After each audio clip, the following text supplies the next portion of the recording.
ये बड़ी खबर निकलकर सामने आ रही है, जहां पर चुनाव आयोग ने महाराष्ट्र और झारखंड के साथ साथ मध्य प्रदेश और छत्तीसगढ़ में भी उपचुनाव की तारीखों की घोषणा कर दी है। 13 नवंबर को ये चुनाव होंगे। मध्य प्रदेश की विजयपुर बुधनी सीट पर उपचुनाव होगा। छत्तीसगढ़ की रायपुर दक्षिण विधानसभा सीट पर भी उपचुनाव होगा। ये सीट जो है सांसद बृजमोहन अग्रवाल के पास थी, उनके बाद उन्होंने सांसदी का चुनाव लड़ा, जिसके बाद वो सीट खाली हो गई। 47 विधानसभा सीटों पर उपचुनाव की तारीखों का ऐलान हो गया है। 13 नवंबर को ये मतदान होगा। ये बड़ी खबर निकलकर सामने आ रही है। चुनाव आयोग ने स्पष्ट कर दिया है कि कब जो है चुनाव होंगे और कब मतगणना होगी, तो सब कुछ यहाँ पर साफ हो गया है। इसी खबर पर ज्यादा जानकारी के साथ हमारी संवाददाता मोनिका दुबे जुड़ चुकी हैं। जी मोनिका, चुनाव आयोग ने तारीखों का ऐलान कर दिया है। मध्य प्रदेश और छत्तीसगढ़ में भी उपचुनाव होने हैं। वहीं झारखंड की भी बात की जाए तो वहां विधानसभा चुनाव होने हैं, महाराष्ट्र में विधानसभा चुनाव होने हैं। और क्या कुछ इस पे जानकारी आपके पास है, बताएं। जी बिल्कुल, देखिए लंबे समय से जिस चीज को लेकर इंतजार था, यानी कि बृजमोहन अग्रवाल की सीट जैसे ही खाली हुई, कई राजनीतिक समीकरण जो है वह लगाए जा रहे थे, कई कवायद लगाए जा रहे थे कि आखिर भारतीय जनता पार्टी बृजमोहन अग्रवाल की सीट से आने वाले समय में किसे मौका देगी। और इसे लेकर लगातार जहां एक और पार्टी भी टकटकी लगाए बैठी थी, जहां एक और विपक्ष भी इसमें लेकर लगातार टकटकी लगाए बैठा था। लगातार इसे लेकर जो एक लोगों का जो एक इंतजार था, वो अब कहीं न कहीं खत्म होता नजर आ रहा है, क्योंकि चुनाव के जो तारीखों का ऐलान कर दिया है। और चुनाव आयोग के प्रेस कॉन्फ्रेंस में अनेक राज्यों के लिए जो उपचुनाव को लेकर जो तारीखों का ऐलान है वह कर दिया गया है। छत्तीसगढ़ की भी अगर बात की जाए तो यहाँ पर, क्योंकि जिस तरीके से यहाँ पर जब लोकसभा का चुनाव हुआ तो बृजमोहन अग्रवाल जो है, जो 8 बार के यहाँ विधायक रहे हैं, उन्हें सांसद बनाया गया। यानी कि जैसे ही वो सांसद बने तो बृजमोहन अग्रवाल की सीट यानी कि रायपुर दक्षिण की जो सीट है वह पूरी तरीके से खाली हुई। और खाली होने के बाद लगातार उस पर कवायद लगाए जा रहे थे कि भारतीय जनता पार्टी आखिर किसे जो है वह मौका देगी। और अब जहां एक और नामों को लेकर भी एक और कवायद लगाए जा रहे हैं, नामों को लेकर भी जो समीकरण है वह तेज होते हुए नजर आ रहे हैं, वहीं दूसरी तरफ चुनाव के जो तारीख का ऐलान जो है वह हो गया है। और चुनाव की तारीख के ऐलान के साथ साथ अब ये एक महत्वपूर्ण बात है कि आखिर कौन जो रहेगा, जो बृजमोहन अग्रवाल के सीट से चुनाव लड़ेगा। छत्तीसगढ़ का सबसे हॉट टॉपिक अगर कहा जाए तो यही है कि बृजमोहन अग्रवाल की सीट पर आखिर किसे मौका दिया जाएगा जो इस पर चुनाव लड़ेगा। हालांकि इसे लेकर जो बैठक है वो भी रखी गई, कल देर रात तक इसे लेकर जो है वह बैठक हुई। कि कल से पहले भी जो है कई बार इसे लेकर बैठक हुई, और बैठक में जो 6 नाम है बीजेपी के जो दिग्गज नेता माने जाते हैं, उसमें 6 नाम जो है सबसे आगे चल रहे हैं, जिसमें नंदन जैन, केदार गुप्ता, संजय श्रीवास्तव, पूर्व सांसद जो है सुनील सोनी, नेता प्रतिपक्ष मीनल चौबे समेत कई जो नाम है, जो 6 नाम है, उनके नाम जो है वह इस लिस्ट में सामने आए। और इसी बीच में एक जो खबर भी है वो सामने आती हुई नजर आ रही है कि 3 नाम जो है उन्हें फाइनल करके आगे जो हाईकमान है उनके पास भेज दिया गया है। यानी कि 3 नाम जो है, इन 3 नामों में से किसी एक नाम पर जल्द ही बीजेपी जो है मुहर लगाएगी कि आखिर भारतीय जनता पार्टी बृजमोहन अग्रवाल की सीट पर इन 6 में से जो 3 नाम सेलेक्ट किए गए हैं उनमें से किसे बीजेपी चुनाव लड़वाती है। हालांकि विपक्ष की भी अगर बात की जाए तो चुनाव तारीख के ऐलान के बाद अब विपक्ष की भी जो भूमिका है वह सक्रिय नजर आएंगी, क्योंकि उसमें जिस तरीके से जब बृजमोहन अग्रवाल ने इस सीट पर चुनाव लड़ा था तो कई जो दिग्गज नेता जो हैं कांग्रेस के, वो मैदान में उतरते हुए नजर आए थे। युवा चेहरों को भी मौका देने की बात जो है वह कांग्रेस ने कही थी। और कहीं न कहीं अब जो बात सामने आती है दोनों राजनीतिक पार्टियों की, वो है जातिगत और क्षेत्रीय समीकरण। यानी कि भोपाल से हमारे संवाददाता रवि साहू भी जुड़े हुए हैं। जी रवि, क्या कुछ वहां पर, क्योंकि स्थिति साफ हो गई है, क्योंकि चुनाव आयोग ने प्रेस कॉन्फ्रेंस कर दी है और ये स्पष्ट हो गया है कि कब चुनाव होने हैं। वही बुधनी जो हॉट सीट मानी जाती है, शिवराज सिंह चौहान उस सीट से लड़ते थे। परंपरागत सीट भाजपा की रही है और लगातार बीजेपी वहां से जीतती भी आई है। अब किस तरह से देखा जाना चाहिए, क्योंकि अब जो वहां पर का जो सियासी समीकरण बैठता है, क्या कुछ कहता है और क्या कुछ आपके पास भी जानकारी है, बताएं। देखिए, मध्य प्रदेश में जो है 2 सीटों पर उपचुनाव होना है, बुधनी और विजयपुर, और ये दोनों सीटें काफी हाई प्रोफाइल है। एक शिवराज सिंह चौहान के जो है सांसद बनने के बाद ये सीट खाली हो गई थी, विधानसभा सीट उन्होंने खाली कर दी। और एक रामनिवास रावत जो कि वन मंत्री हैं विजयपुर से, उन्होंने जो है इस्तीफा सौंप दिया था। उसके बाद उनको भारतीय जनता पार्टी ने वन मंत्री बनाया है और इस सीट से उनकी दावेदारी पक्की है, वे चुनाव लड़ेंगे। और बुधनी सीट पर फिलहाल मंथन चल रहा है। शिवराज सिंह चौहान के बेटे कार्तिकेय सिंह का नाम जो है इस लिस्ट में शामिल है। साथ ही भारतीय जनता पार्टी के नेता रमाकांत का भी जो है नाम बुधनी सीट से जो है चल रहा है। चुनाव आयोग ने जो है आज उपचुनाव की घोषणा कर दी। जैसे ही घोषणा हुई है, भारतीय जनता पार्टी और कांग्रेस दोनों दल जो है पूर्ण रूप से पहले से सक्रिय थे, अब और ज्यादा सक्रिय दिखाई देंगे।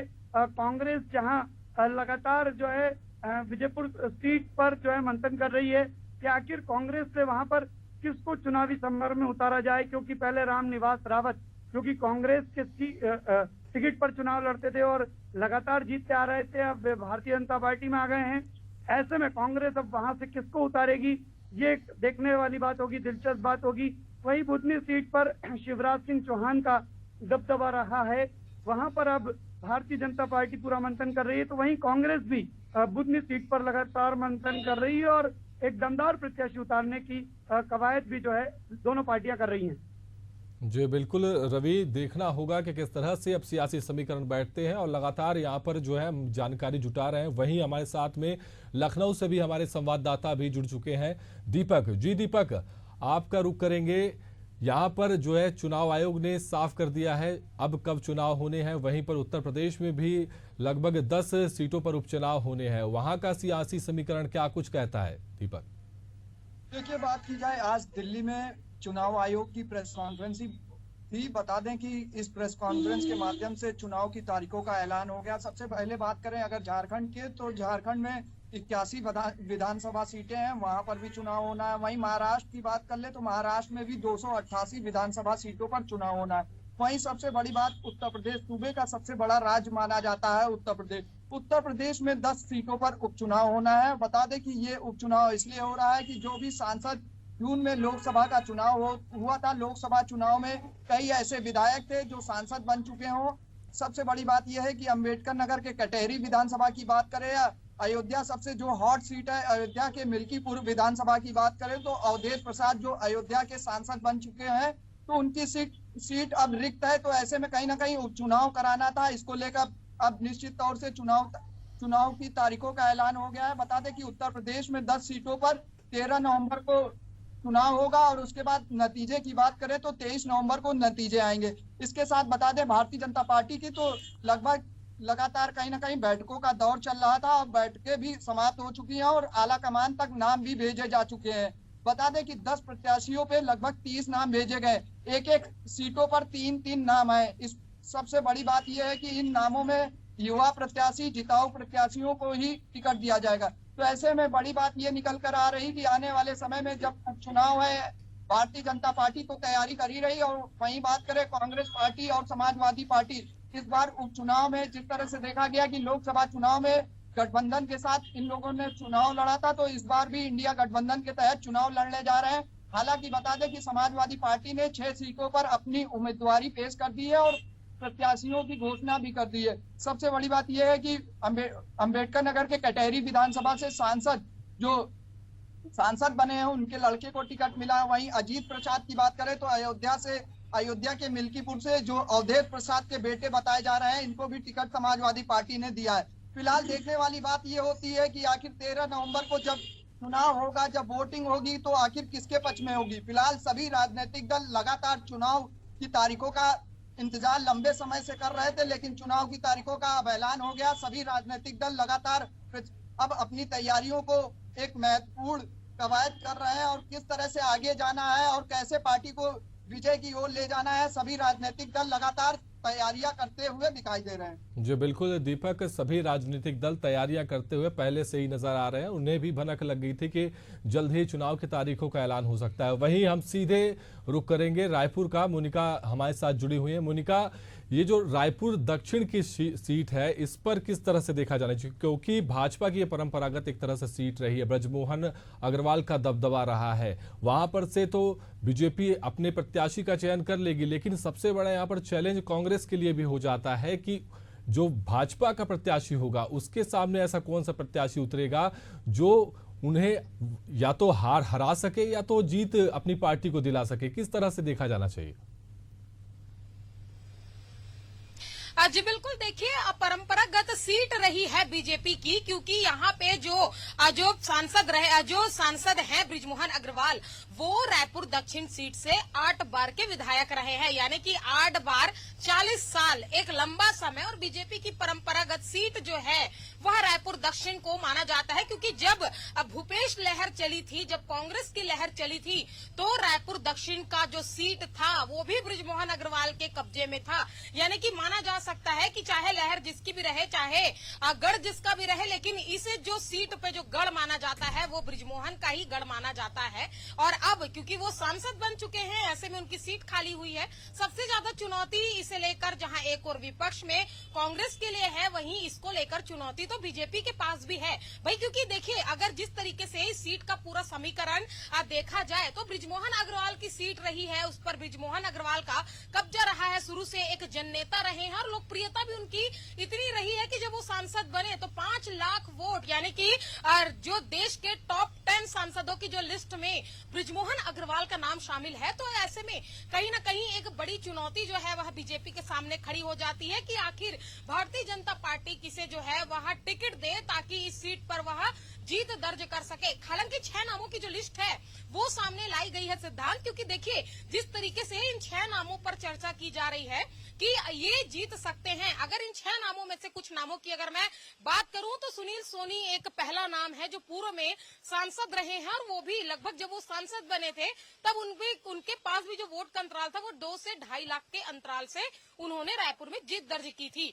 और अगर कहीं ना कहीं बीजेपी का अगर अपना डैमेज कंट्रोल करती हुई नजर आती है, क्योंकि सांसद सुनील सोनी के जगह पे बृजमोहन अग्रवाल को टिकट दिया गया, तो इस तौर पे अगर देखा जाए तो रायपुर दक्षिण में पहला नाम पूर्व सांसद सुनील सोनी का चल पड़ता है। दूसरी बात करूं संजय श्रीवास्तव, यानी कि भारतीय जनता पार्टी के प्रदेश महामंत्री और कद्दावर नेता भी माने जाते हैं आसपास के क्षेत्र में, और आसपास जो विधानसभा क्षेत्र में उनका जो दबदबा भी है, एक जन नेता के तौर पर भी जाने जाते हैं। ठीक उसी प्रकार मीनल चौबे की अगर बात की जाए तो नगर निगम में उपनेता जो नेता प्रतिपक्ष के पद पर वो हैं।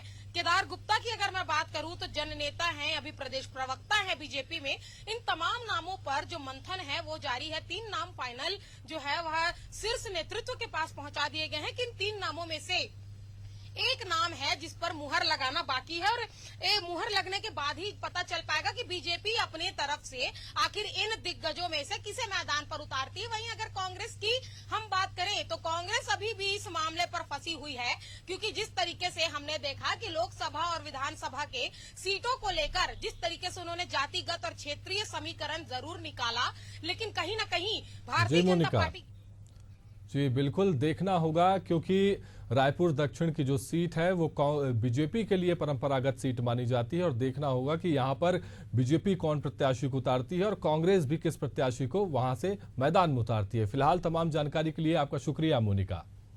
तो लगातार ये जो है यहाँ पर हम आपको खबर दिखा रहे हैं, बता रहे हैं कि जो है वोटों की जो गिनती भी है कब होगी और वोटिंग कब की जाएगी, तो ये सारी जानकारी हम आपको बता रहे हैं, क्योंकि विजयपुर बुधनी सीट पर भी उपचुनाव होना है। मध्य प्रदेश की ये 2 सीटें हैं जिस पर उपचुनाव होना है। विधानसभा की ये सीटें बेहद अहम हो जाती हैं, क्योंकि बुधनी से जो परंपरागत सीट एक तरह से मानी जाती है, अभेद्य किला जिसको बुधनी बोला जाता है, शिवराज सिंह चौहान की थी, जहां पर तो ये लगातार ये तस्वीरें भी हम आपको दिखा रहे हैं, जहां पर चुनाव आयोग ने भी प्रेस कॉन्फ्रेंस की और पूरी बारीकियों के साथ में जानकारी साझा की गई।